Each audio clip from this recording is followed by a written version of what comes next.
Assalamualaikum warahmatullahi wabarakatuh. Sebelumnya perkenalkan kami dari Kompa 3. Saya Mbak Zulfiara Rodatul Isani dengan 3 NIM terakhir 095. Saya Nabila Nurmawati dengan NIM akhir 271. Saya sama Farhan Nurhadibi dengan 3 NIM terakhir 475. Di sini kami akan mempresentasikan hasil diskusi kami dengan judul Human Error Analysis pada aplikasi Memrise. Yang pertama ada pendahuluan umum. Untuk pengertian umumnya, aplikasi Memrise adalah platform pembelajaran bahasa asing berbasis digital yang memadukan metode pengulangan berjarak agar pembelajaran lebih menarik dan menyenangkan. Memrise itu membantu orang belajar bahasa secara efektif dan menyenangkan dengan mengulang materi pada waktu tertentu. Untuk pengertian khususnya, Memrise dirancang untuk mempermudah pengguna dalam pembelajaran kosakata baru dengan visual yang menarik dan latihan interaktif, yaitu mengurangi kebosanan belajar bahasa dan membantu otak mengingat dengan cara yang alami. Selanjutnya ada alur penilaian kasus. Yang pertama ada identifikasi masalah. Di sini itu untuk mencari dan menentukan kesalahan atau hambatan yang dialami pengguna, misalnya tombol sulit ditemukan, tampilan membingungkan, atau waktu respon lama.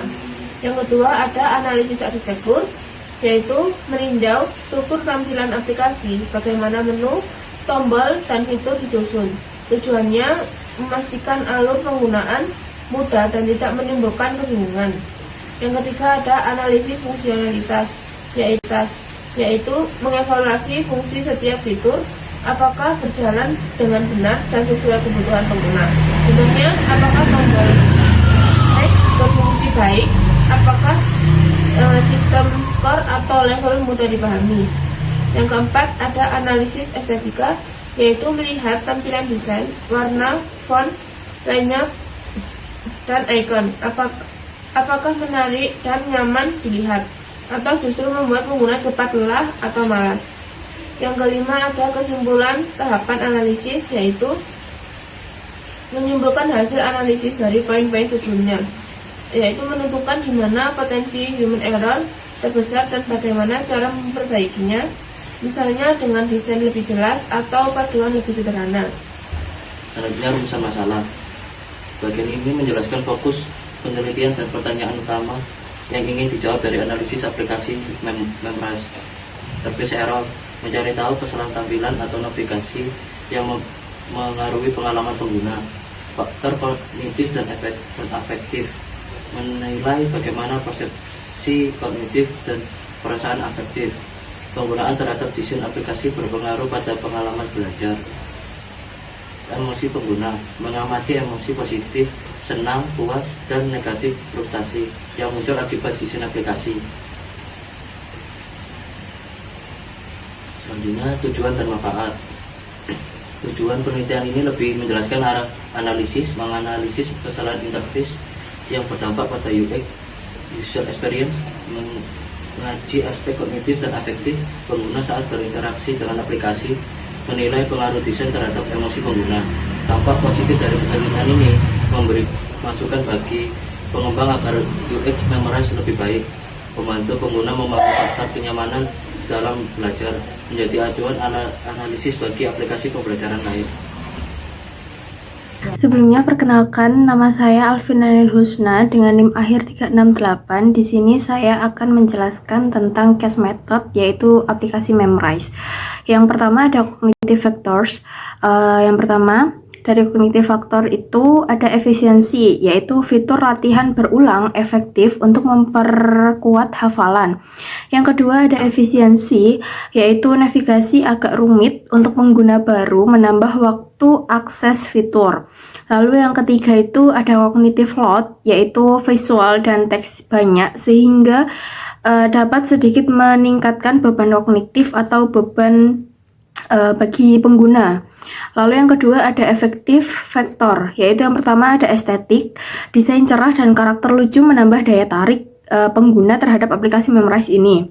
Yang kedua ada playfulness, yaitu sistem poin dan badge menciptakan motivasi belajar.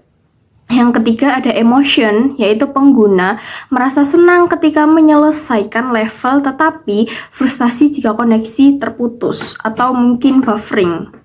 Selanjutnya yaitu ada emotion in design. Yang pertama ada positive emotion, yaitu bisa dilihat dari kepuasan, kepercayaan, dan keterlibatan tinggi karena tampilan yang fun dan interaktif, mungkin lewat video dan juga audio dari listening.